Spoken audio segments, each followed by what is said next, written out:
challenge of marine conservation. It seems like sometimes it feels like a challenge that is almost impossible. But then you see moments like when you get so many people, for example, showing up to a gig, you think, well, okay, this is good, and it shows people care. And now people are being educated about a problem, and now they have the opportunity to care. Yeah, yeah. Um, And a pathway in order to put that care into practice.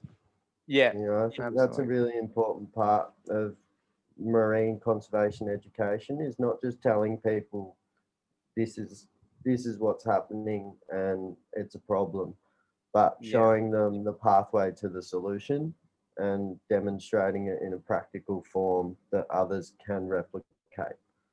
Like, yeah, otherwise it just becomes such a complex problem that not only are they now dealing with new information that there's this giant problem in the world, yeah, and it's all becomes doom and gloom, but like yeah. showing them that yes, it is a problem, but these are the ways that we're working towards a solution, and together we can all figure it out.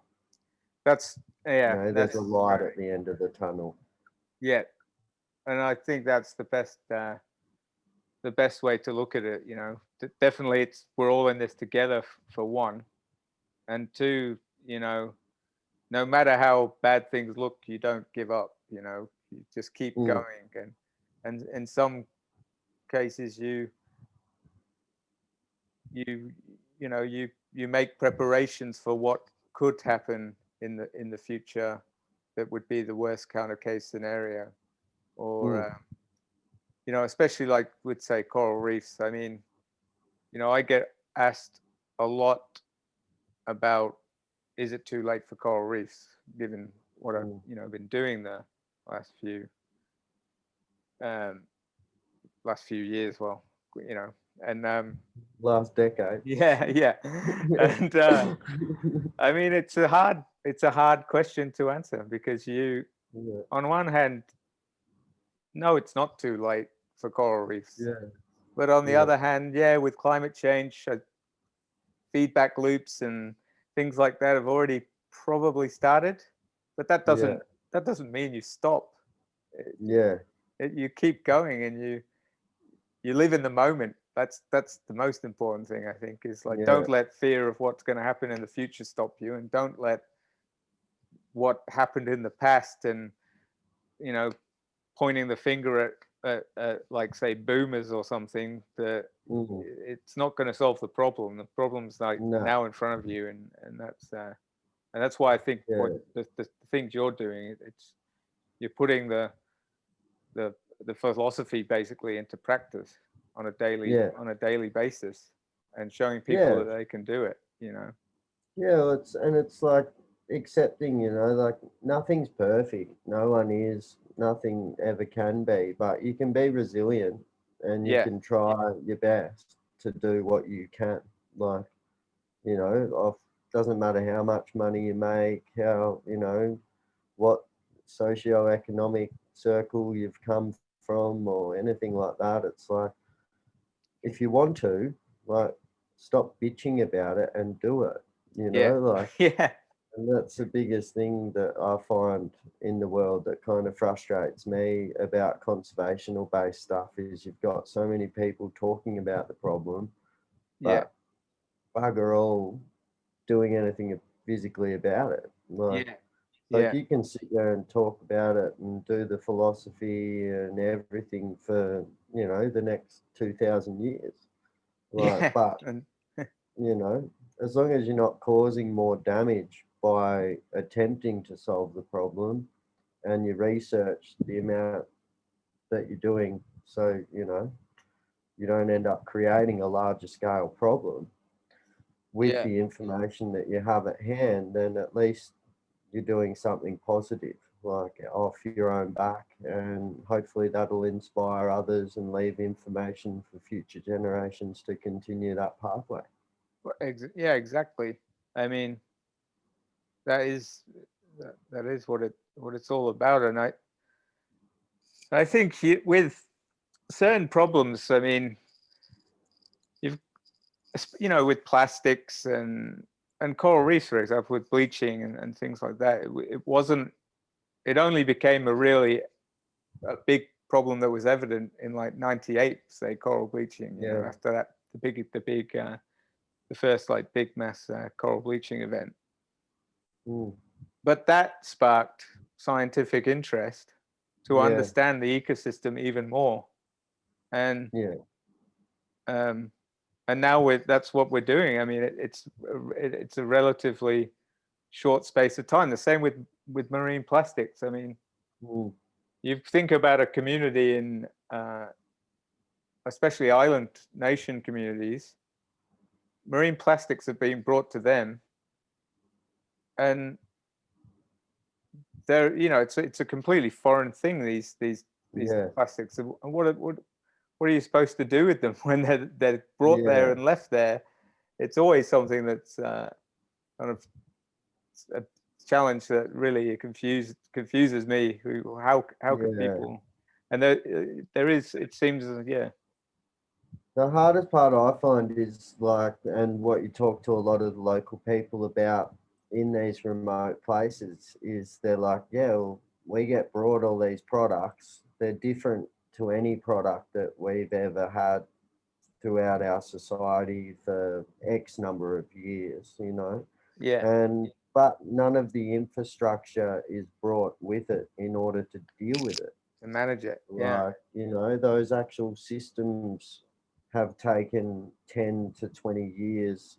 Even in Australia, man, there's some places here, like we live on the Ningaloo Reef in a World Heritage area, and we only just got recycling this year. Wow, that Yeah. really? Yeah. Wow. In Australia, in a World Heritage location. And that recycling program is run by like the Freemasons. Wow. Like it's not even run through a government, state government or local government. It's run by private people who care. Yeah. Right. And and that we're not exactly a developing nation or an area where education is a problem. No. Like, they come down to an economic thing. Like you go in, you talk to anyone that's involved in it. Why is it not happening?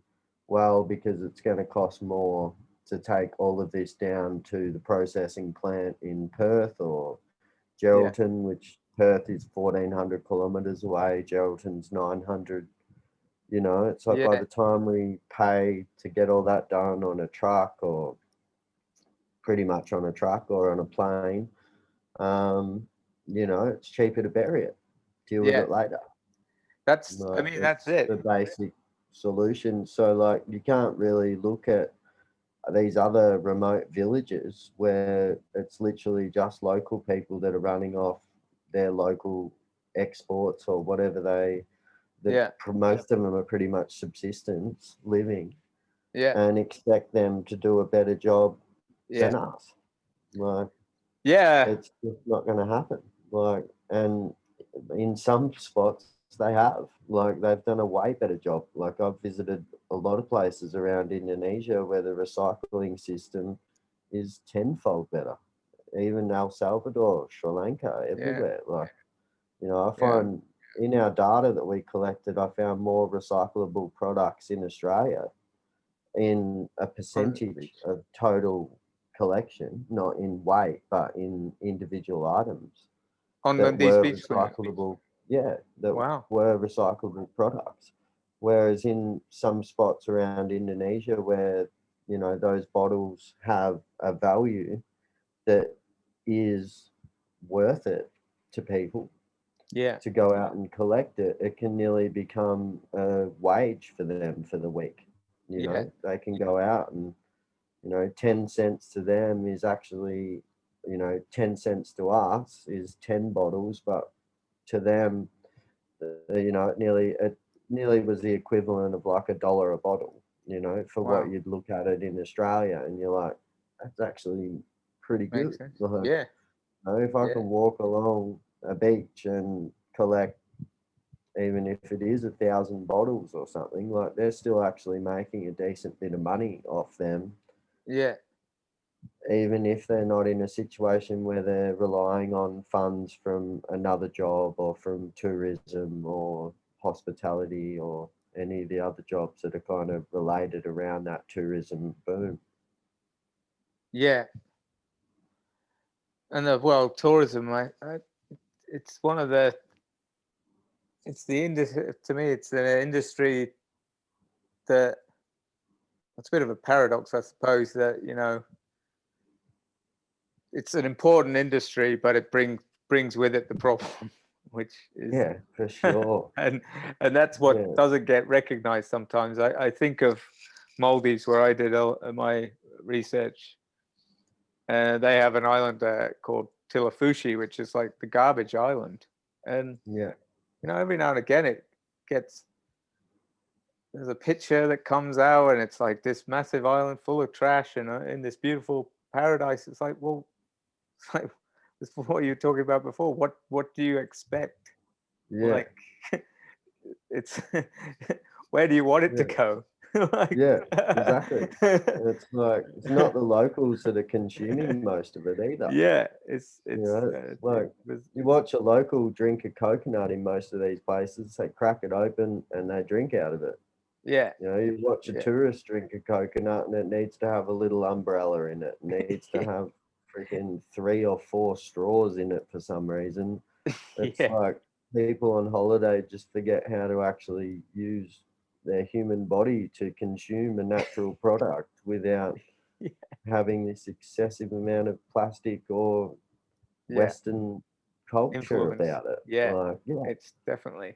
I mean, it is that attachment to things that are outside of nature, and for some reason we struggle to let go of let go of them. You know, like the yeah, umbrellas and the straws. It's yeah, a remarkable thing. And nowadays with the masks, I mean, yesterday I was walking around, and in the space of half an hour, I think I saw 5 masks on the floor, just mm, dumped on the floor. I thought, how is this possible? yeah, Like, yeah, this is, you know, uh, yeah. there's It's bins interesting, everywhere isn't too, it? which is amazing. Yeah. And so you go into their home, you know, like imagine walking into someone's house and just dumping your whole day's worth on their lounge room floor.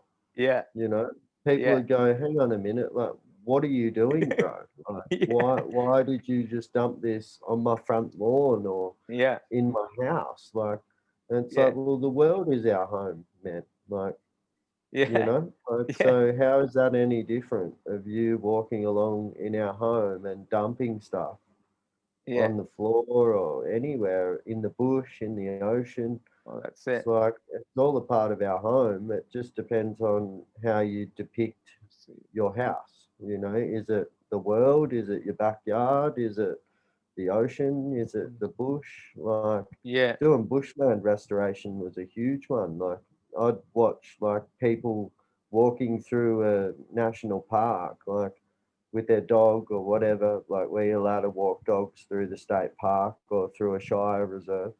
The dog would have a poo, they'd wrap it up in plastic and then throw it into the bush.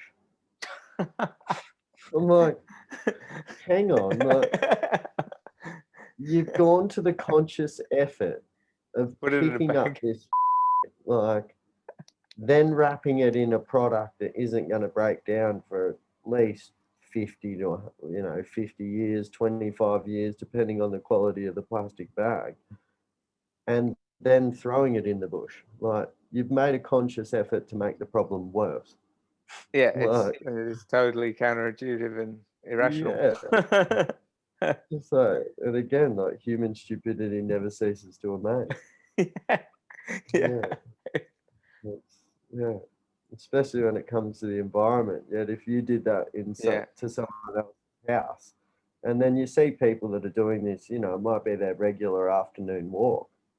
yeah, By the end of them doing that over a year, you'd be surprised how many plastic bags full of dog we see in these reserves. yeah. Like, Especially if you're out it might there. simply be by the one person, or Yeah, You know, a guy driving home from work, he has a beer or a soft drink or, you know, hot iced Coffee. chocolate or something, Yeah, and chucks that bottle out the window in the same spot because that's where he finishes the drink on average every it's a day. habit. Yeah. Yeah, Yeah. just And it's ingrained like all it is just altering that habit. behavior. Yeah, And, you know, no one's perfect. Everyone creates waste. yeah, But like, it's how we actually process and deal with that waste that can be altered to a more beneficial situation as a whole. yeah. And that's it with, especially with, yeah, when you, the perception of where your home is, and that's, that'd be linked to your identity as an individual, which I've read some literature about that. Is a key driver in your habits. If you identify as your house being just the four walls you live in, then yeah, you probably don't see yourself as a custodian of nature who's supposed to be looking after it. uh, and therefore your habits are just totally that subconscious. Yeah. It's a difficult issue to crack.